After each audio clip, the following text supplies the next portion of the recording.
Tonight, the right direction. The number of hospital diversions starts to fall. The city of Fort St. John takes over planning for a new aquatic center. And the fall fair. There's a special competitor in this year's tractor pull.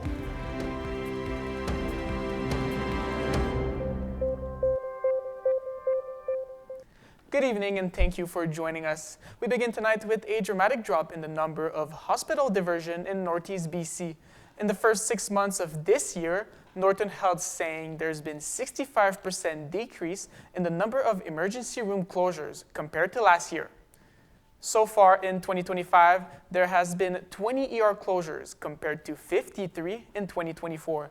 Chetwynd saw the biggest drop. The emergency room has been closed 14 times in the first 6 months of this year compared to 39 the previous year.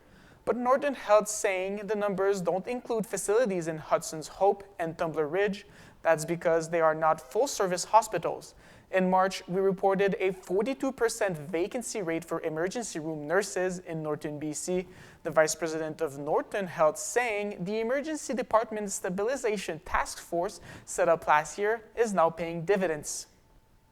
I think it is something to celebrate. We have to be careful though, because as you can see with the Hudson Hope and Tumbler Ridges, while we've been successful in those larger sites, those smaller sites are becoming more and more fragile for us to be able to stabilize the services. Deschmidt says Norton Health has made tremendous gains. She says they have worked with the province with offering a $30,000 signing incentive and retention bonuses. Go Help BC has also played a role in attracting nurses. It's a public program. This mirrors a private healthcare staffing agency that allows nurses to work while traveling the province. The city of Fort St. John is now taking the lead in replacing the North Peace Leisure Pool, and in turn, the PRRD has now dissolved the steering committee charged with building a new aquatic center. The PRRD says they will transfer all project information to the city of Fort St. John because, quote, it's in the best interest of the community. As for the city, they say they want to take a more direct leadership role to get the project finished. Mayor Lilia Henson says the city remains fully committed to deliver a modern, inclusive, and accessible aquatic facility.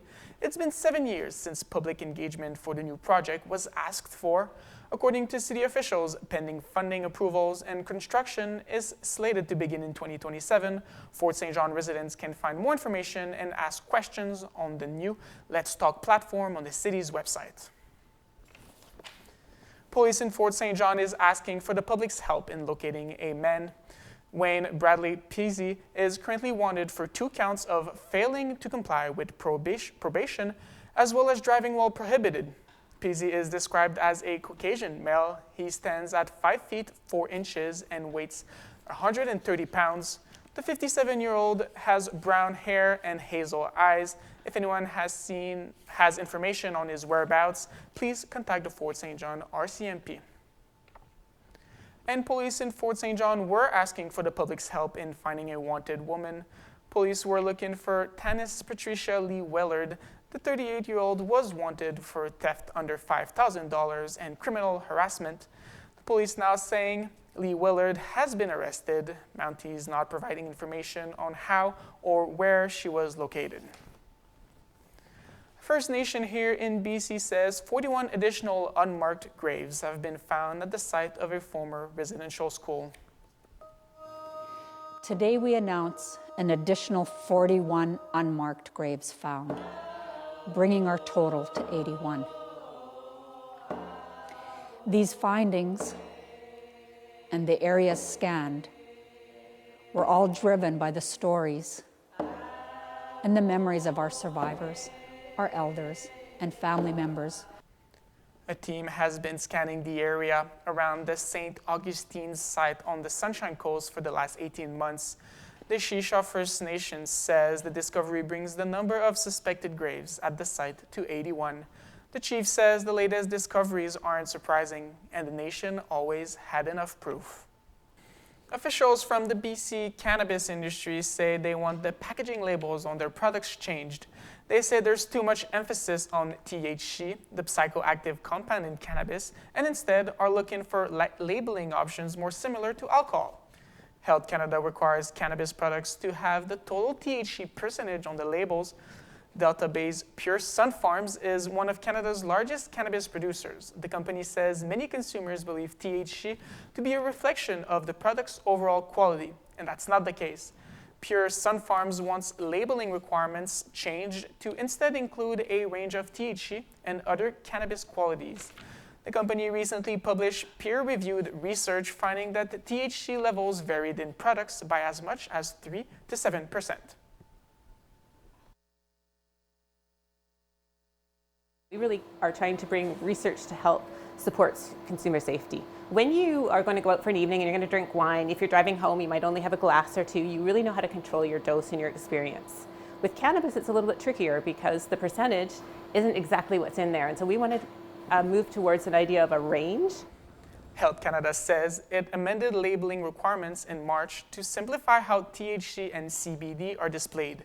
But producers of the product are looking for more variety when it comes to making information available to cannabis consumers. A traveling panel collecting public feedback on Alberta's grievances with Ottawa heard from supporters and hecklers at its third town hall meeting last night. Alberta doesn't really want you doing this right now. We don't want this. So, Danielle Smith, do you agree that Alberta should remain in Canada? And will you sign this petition? So they should have the same respect for our jurisdiction as we do for theirs, is what I would say. So yes, I do believe in a united Canada and an Alberta sovereign within it. Premier Danielle Smith has said the panel was created in part to address concerns regarding separatism. The town hall agenda includes pulling out of the Canada Pension Plan, creating a provincial police force to replace the RCMP, and restructuring equalization payments. It also is addressing Alberta's sovereignty. There are a total of 10 town halls planned for this summer. Air Canada is winding down operations as 10,000 flight attendants gear up to go on strike. Nearly 300 flights have been canceled, affecting more than 55,000 people today. The federal government wants both sides to work with federal mediators. Here's Camille Carmali with more on this story.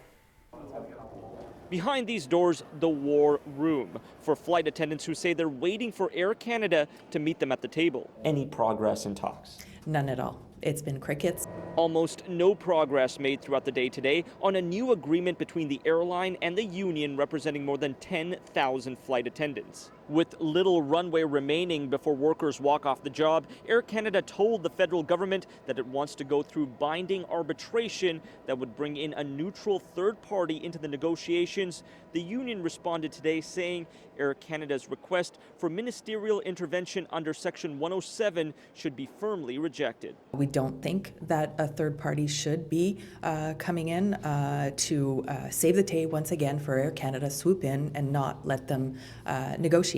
Both sides are battling it out over wages. Air Canada has said it's offering a 38% increase in total compensation that includes wages, benefits, and pension over 4 years. But the union says when you look at just the wages, that amounts to just over 17% over 4 years.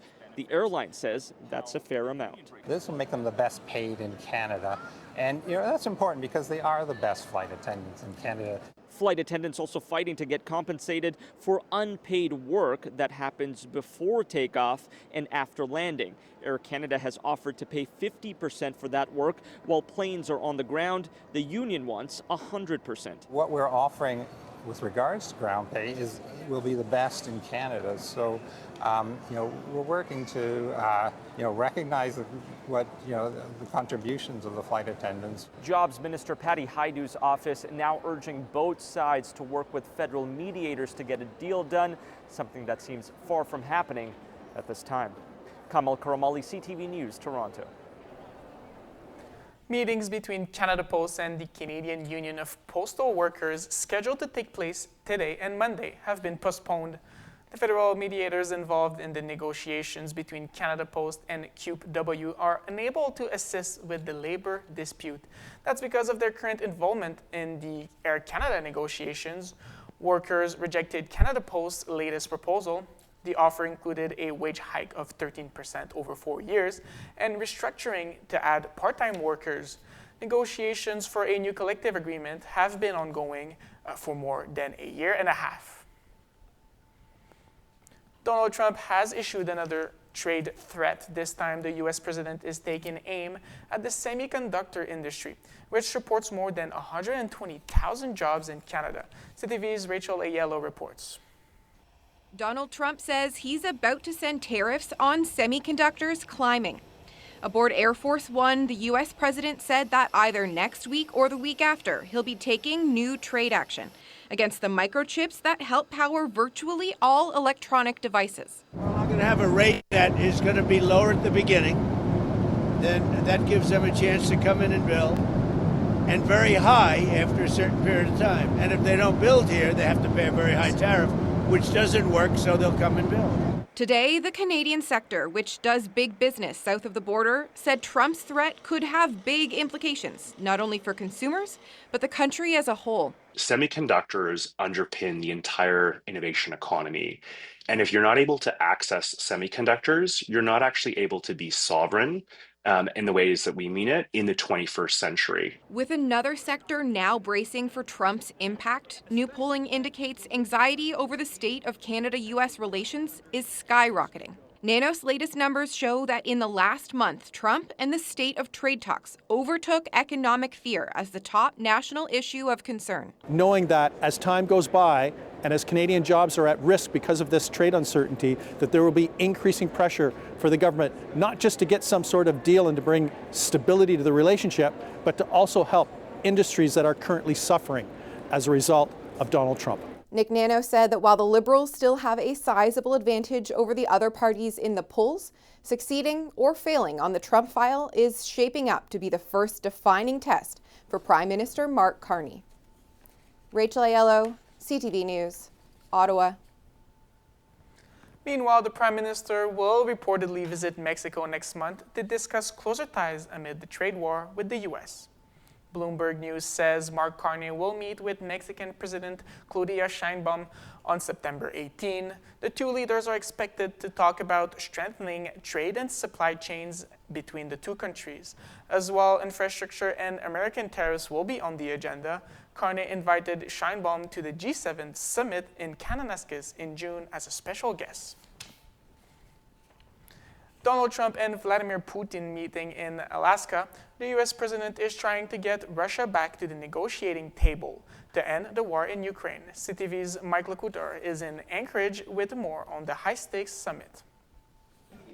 A picture may be worth 1,000 words, but those images from the tarmac here in Anchorage may have left some people speechless. It was a very warm welcome and a red carpet treatment for Russian President Vladimir Putin. Of course, it looked like a coordinated photo op of the two presidents exiting their presidential aircraft at the same time and then meeting together on the red carpet for a handshake and then walking towards the presidential limousine. And we're being told, and we're hearing, I should say, from Russian media that it was Donald Trump who offered to give Putin a lift in the presidential limousine towards the building where they were going to have those talks. Those talks are ongoing. Russian media are reporting that they could go as long as 6 hours, but the White House had not scheduled that amount of time for it.